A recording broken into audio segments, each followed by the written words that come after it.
Hey, Katie. We have the clue in the diary. We are on chapter 12, Incriminating Evidence.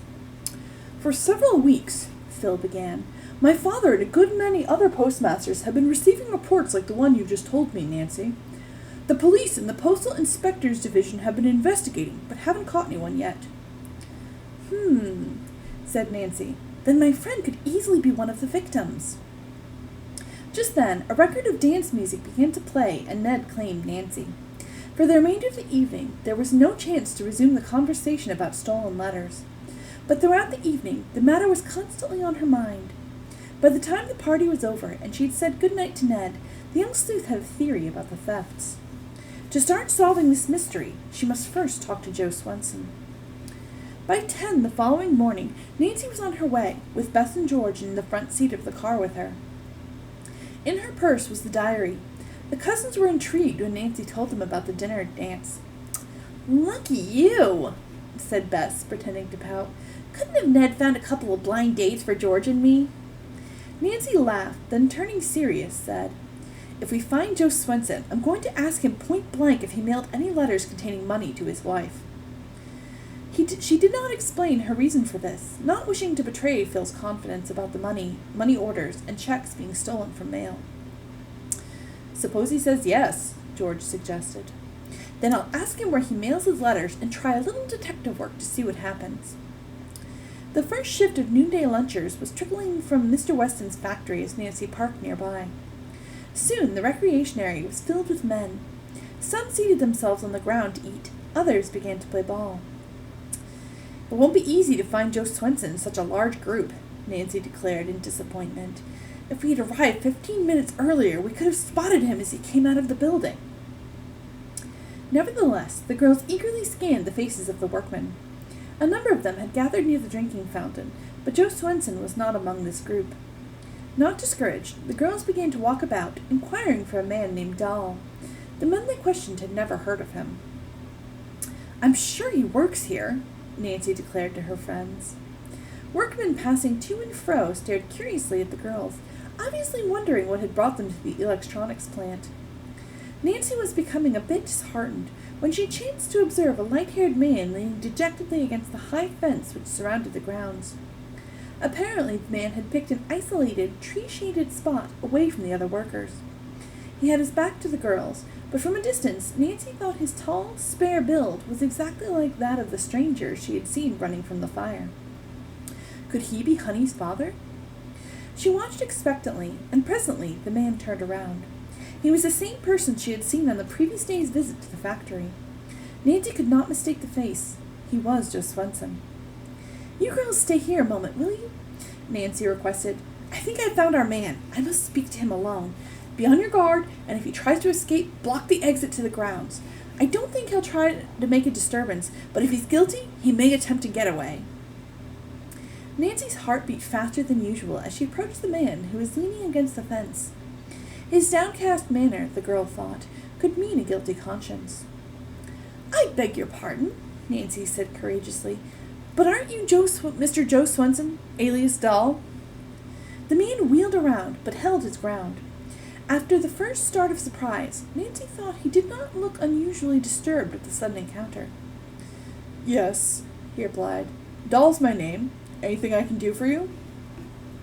For a moment, Nancy was at a loss for words. She had half expected that Joe Swenson would be defiant and sullen, not a sad-eyed, kindly man. He looked to her as though he could not have harmed anyone in his life. It's all a mistake, Nancy told herself. It's all a mistake, Nancy told herself joyfully. Mr. Swenson is innocent. He didn't start the Raybolt fire. The next moment she had regained her composure and was again the impartial, businesslike detective. She showed him her driver's license for identification. I have news of your wife, Nancy said to him quietly. Helen? The man demanded eagerly, his face lighting up. She's not ill, I hope. Oh, no, Nancy assured him, but she's dreadfully worried about you and is trying to locate you. I don't understand, Joe Swenson said, frowning. I sent my address, but didn't want to go home until, a certain matter was cleared up. Then you have written to your wife? Nancy questioned. Yes, twice. I sent her 2 good-sized money orders. For a second, Nancy wondered if he was telling the truth. Looking him straight in the eye, she said, "Mrs. Swenson never received them." "What?" her husband exclaimed in such genuine astonishment that Nancy had no further doubts. "They need money badly," Nancy said, and summoned her friends to come forward. She introduced Bess and George, then repeated what Joe Swenson had told her. "Your letters have been stolen," George said vehemently. "But how? Where?" the inventor cried out. "I mailed them in the post office myself." No one could answer this puzzle. Suddenly, he pulled an unsealed envelope from his pocket.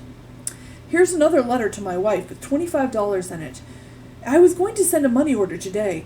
Would you be so kind as to deliver this in person?" "I'd be glad to," Nancy answered, smiling, and tucked the envelope into her pocket. She then changed the subject to obtain more information on another topic. "Would you mind telling us, Mr. Swenson, why you're using the name Doll here?" "Certainly. I'm an inventor, but I've had hard luck. The name Joe Swenson seemed to have brought trouble. My mother's people were always successful. On the spur of the moment, I decided to use that name here. A man I know vouched for me since I didn't have any references to give."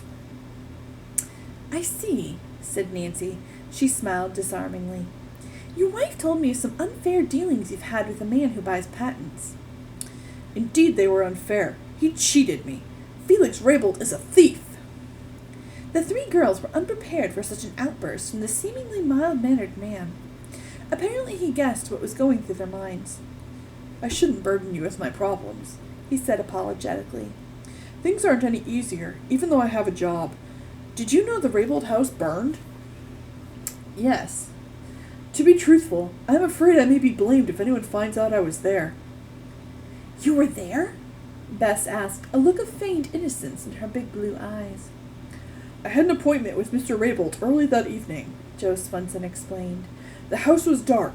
I had just rung the bell when there was a terrific explosion inside the house, and it burst into flames. I called and called to Mr. Raybould, but there was no answer."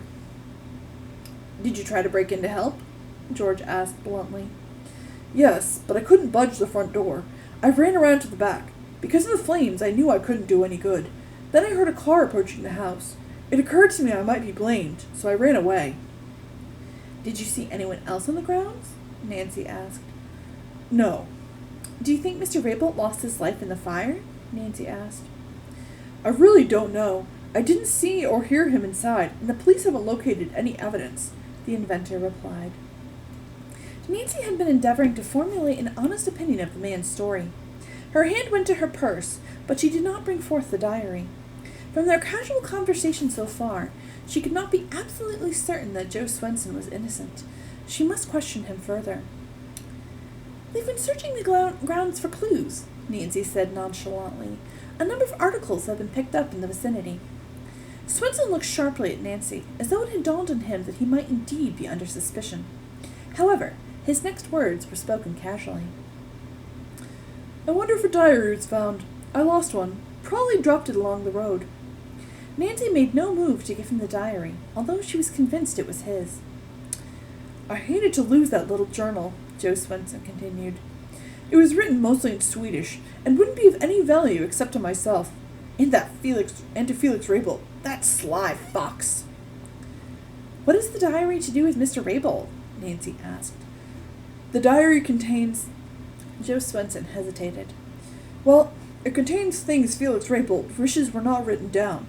That man cheated me out of a fortune, but I haven't a chance to prove my case without the diary, and without money to retain a lawyer. To make matters worse, I've even lost a ring I treasured highly." He made a hopeless gesture and lapsed into gloomy silence. Again, Nancy's hand went to the diary in her purse. Again, she hesitated. Suppose Joe Swenson were guilty and she was withholding evidence from the police? Nancy made a quick decision to hold on to the journal until the truth was learned. Before she could question the man further, the return-to-work whistle blew a shrill blast. "I must go now," Swenson said hurriedly. "When are you off duty?" Nancy asked. 4 o'clock.